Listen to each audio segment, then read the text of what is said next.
Dozens of Republican lawmakers are at the U.S. Mexico border getting a first-hand look at the migrant crisis. The trip sets the stage for a showdown to secure more regional funding acceptable to both sides of the aisle.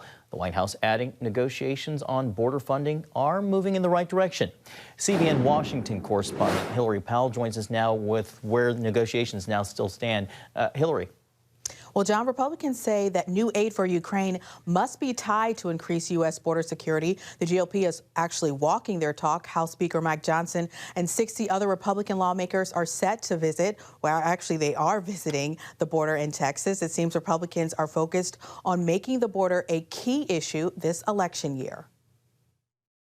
Standing near the U.S. border where thousands of migrants continue to cross, House Speaker Mike Johnson is demanding the White House use more executive actions to stem the record surge of illegal crossings. In Eagle Pass, Texas, House Republicans are expressing concern after the U.S. southern border saw a record rate of illegal migrant encounters last month. U.S. Customs and Border Protection confirms to ABC News officials encountered more than 300,000 migrants in December, far surpassing the previous record of nearly 270,000 in September 2023. In a contentious move to deal with the overflow, Texas Governor Greg Abbott is flying and busing hundreds of migrants to cities, including New York, Washington, D.C., Denver, and Chicago, creating a crisis for many mayors. New York City Mayor Eric Adams issued an executive order making chartered buses bringing migrants into the city provide 32 hours notice, calling it a humanitarian crisis. And that's why we're in court now to say that the right to shelter should not have an impact on this migrant crisis. Republicans blame the surge on policies of the Biden administration. President Joe Biden defends his administration, saying the nation is dealing with a hemisphere-wide challenge and that his administration needs Congress to act.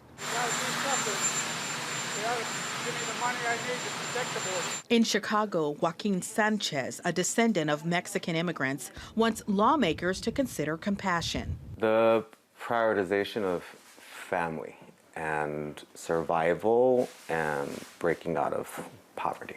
I think that's common with my family and with the immigrants today. It's a stance one pastor says is rooted in Christian ideals. It's wrong for people to come in here illegally, but our rhetoric must line up in a way that speaks to the blessing of a particular emerging demographic that continues to serve, possibly, if it's done in a good way, as the future of the conservative movement in America.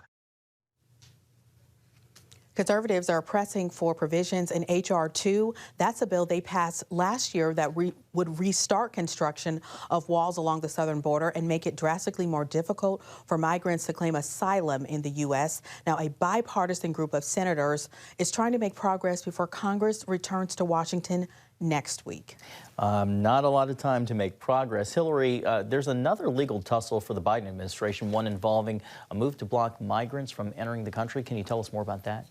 Well, John, the Biden administration is actually asking the Supreme Court to allow border control agents to cut razor wire that Texas Governor Greg Abbott installed at the U.S. Mexico border while a lawsuit over that actual wire continues. The Justice Department says the wire impedes Border Patrol agents from reaching migrants as they cross the river, and that is a hazard for both parties.